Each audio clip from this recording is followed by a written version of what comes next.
called Dead Symphony. It's a fusion of science, documentary art, and sound. And what I asked the question for this particular work was, what does it sound like when you die? There's been a lot of research done on what the visual understanding of what death is, and for people who have had those near-death experiences, but there hasn't necessarily been an understanding of sound.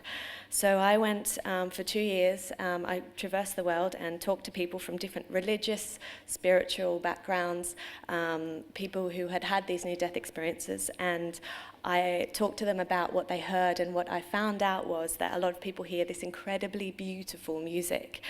And regardless of how they died or how old they were at the point of death, this music was very, very strongly remembered. And it gave them such a calling that they described it as a very loving feeling.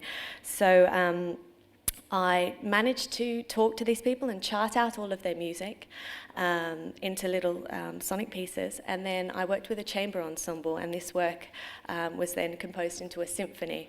So it's actually the music that people have heard when they died, and what was most interesting was I started speaking at science conferences because my artwork became research.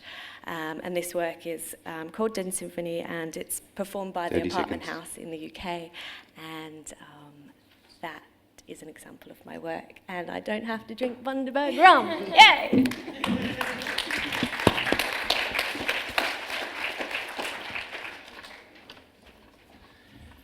Well, that's it. Thank you, everyone. Thank you. I'd like you to give a warm welcome to all the people who so generously shared their projects and work and practice.